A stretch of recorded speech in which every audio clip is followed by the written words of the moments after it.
Hey guys, Robbie's Movie Reviews coming at you today with a new look at a Quentin Tarantino film, Once Upon a Time in Hollywood. For those who haven't seen it, it's an all-star studded cast hoping to bring about a new age of film telling as it pays nostalgia to a place that makes so many movies every year that we all love and enjoy in some form or manner. But as always, you never know what's quite in store when it comes to these new-esque pictures in terms of the artistic licensing they want to take. But fortunately, I'm here to go back into the trenches and hopefully give you some ideas about what in the world is happening. So, without further ado, welcome to Robbie's Movie Reviews. We thank you very much for checking in to get some opinions on it. We do our best to not be biased and give our best, and of course the objective score is just that, objective. But overall, we're very happy with just trying to essentially break it down into three parts. Number one, go over what the trailer talks about. Number two, bring into a point of a quick and dirty review. And finally, for those who want a little more detail and opinions shared, that's where the third part of it comes in. So sit back, relax, do whatever else you want, and hopefully I can give you some guidance on the latest movie to hit you. Let's get started. When it comes to the movie trailer for Once Upon a Time in Hollywood, it's essentially about three main characters according to the billing. Brad Pitt, who plays Cliff Booth, essentially a stuntman, who is sort of the body double and filler for Leo DiCaprio's character, Richard Dalton. And then finally, Margot Robbie, who is essentially Sharon Tate. Now, for those who don't necessarily know what these names are, this is where a history file comes in the form of Charles Manson, or Helter Skelter, and his Manson family escapades, where essentially a lot of chaos and craziness happened with it. Now, as we continue on, though, it's about their kind of handling of the changing 1960s, 1970s Hollywood cavalcade, which, along with lots of film and direction changes, as well as kind of genres boosting out, brings also with it a lot of changes for our actors who grew up kind of making movies and TV in the 50s. And their responses to it. So, what's in order? Well, that's what you got to kind of watch to find out, because I don't want to reveal too much. Nevertheless, let's kind of get to the quick and dirty review. Overall, if you know what a Quentin Tarantino film is, such as Django, Pulp Fiction, The Hateful Eight, you know that it's about often cursing, extremes, and oftentimes a lot of gore and well, I guess you would say unchained wrath that comes with his style. But surprisingly, Tarantino manages to make it quite a different movie than I was anticipating. Still holding on to some of his roots, but managing to craft something that is a massive bout of nostalgia and a classy tribute and knowledge to this ever-changing period that would essentially set the new baseline and background for how movies would become. It's smart, it's etiquette, it's got some fantastic acting in terms of how actors sort of take on the roles of transitioning, very similar to sort of what Birdman did. So if you like a smart psychological film in terms of that, and a coming-of-age piece, then I think you're going to really enjoy this one. Yes, there is still a little bit of magic into it, but at the same time, it's a little more controlled than Tarantino normally gets. Now, if that's not something up your alley and you're looking for it, I can say that you got to be careful with the pace of this, because it's not a normal Tarantino style film. You're going to end up finding yourself a little bored and missing the magical aggressiveness that comes with a Tarantino film. So yeah, just watch out for that.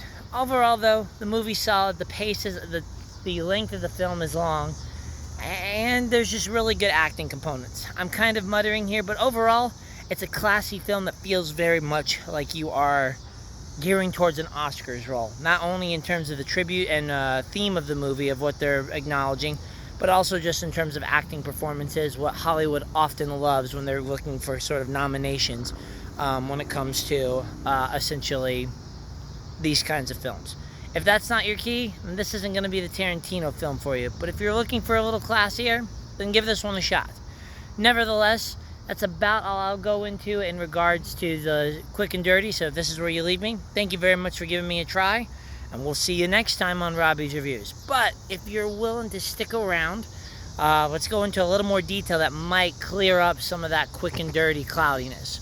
Now, in regards to this film, my likes always start out with essentially looking at the positives. And the positives for me start with just, I guess, the recreation of the 1960s.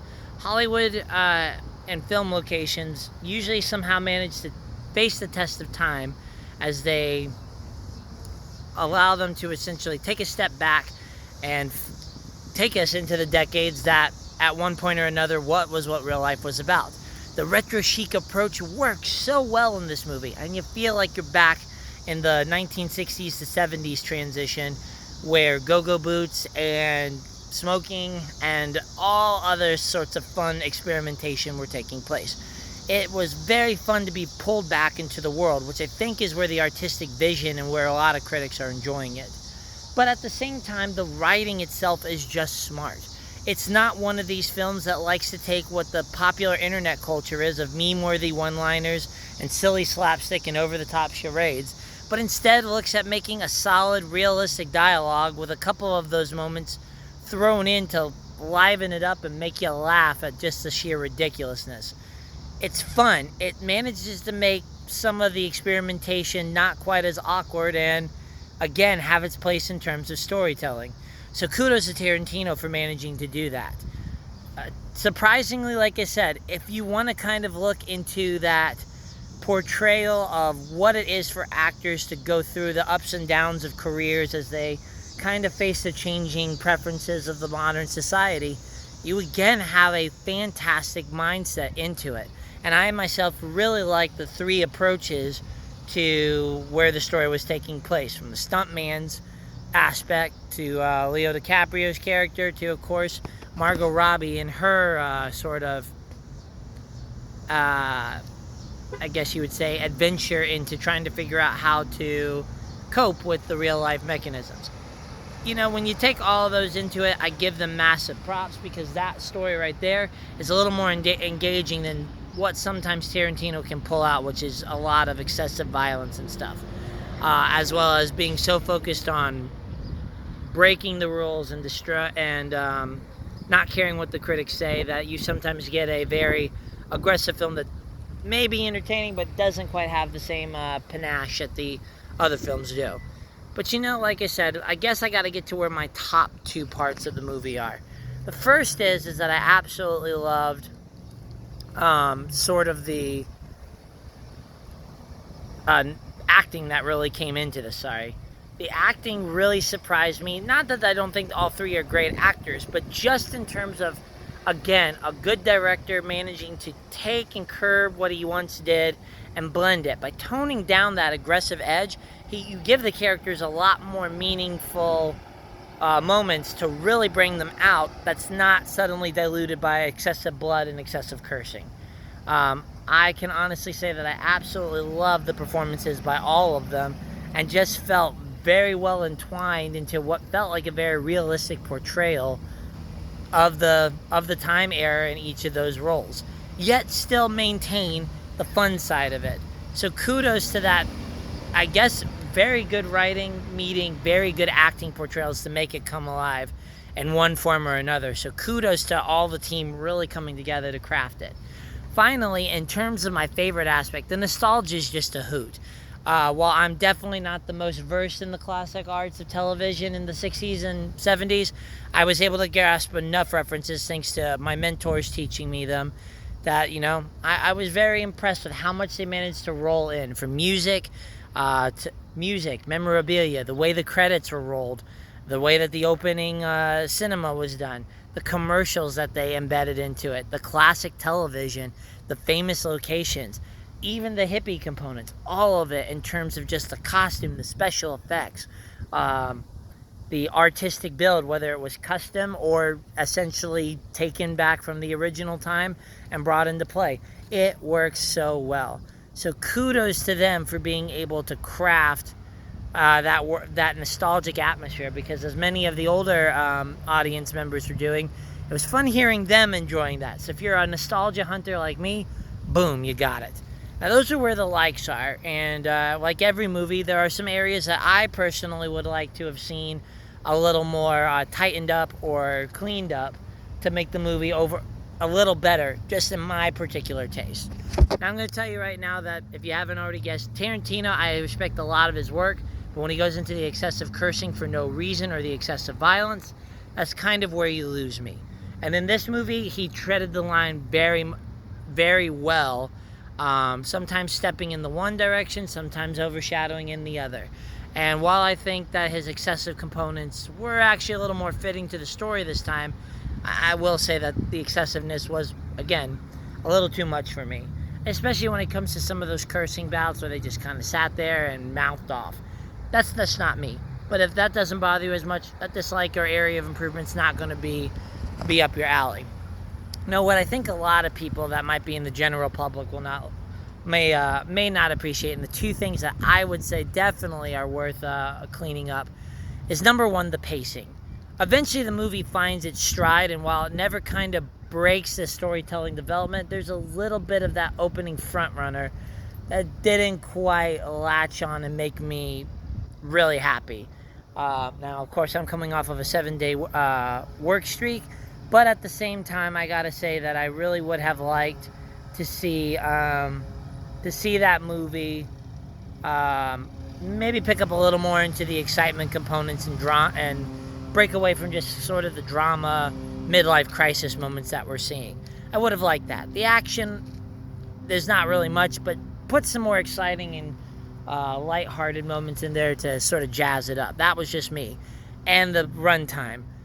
Again, if you're going to have nearly a 3-hour movie, you've got to keep it engaging. And while Endgame was able to accomplish this goal pretty well, or Lord of the Rings being able to accomplish this on several parts, Once Upon a Time in Hollywood didn't necessarily grab everything, especially when it comes to sort of the grand finale. Now, we'll get to that in a minute, but let's kind of go to another thing. I think that DiCaprio is the heavy lifter again. As his character often says, he's the front runner or the essential primary antagonist. And I think, well, as a result, he gets a lot of the screen time. Now, when it comes to Brad Pitt, I think he gets a fair enough of his dues as well. Maybe not quite the buddy component that I was hoping. But the person I think I really would have liked to see was a little more Margot Robbie. I found her acting to be awesome no matter which thing she's done.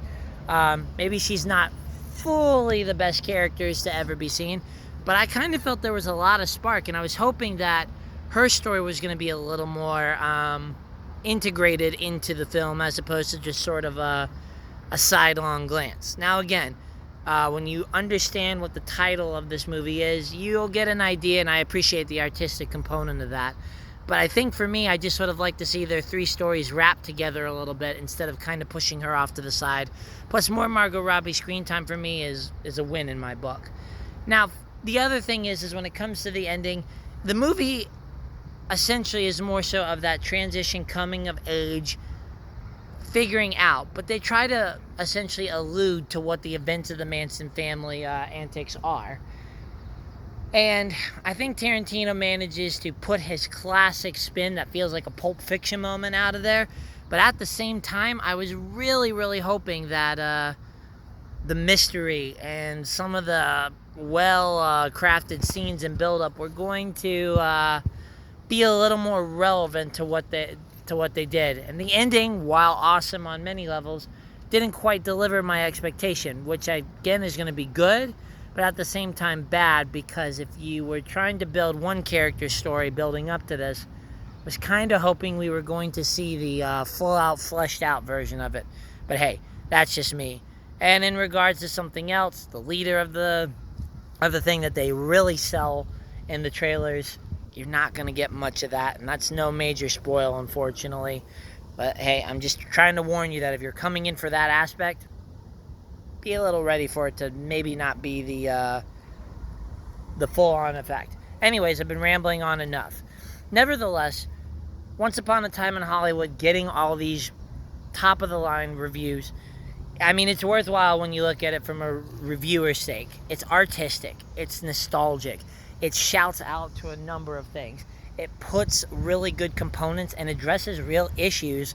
Maybe not for the common folk, at least not in this regard, but definitely looks awesome in terms of really capturing that mindset. If you want to take it back to classic Hollywood, you've got it, my friends. And again, the acting, the performances, and the special craft work of it all just blends together in a fine soup of awesome Tarantino talent.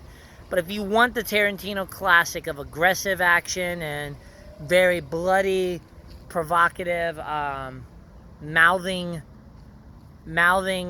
swear fest, then you're not going to get this one, because again, I appreciate him taking a new approach and sort of tempering his steely divide to have himself represented in his movie.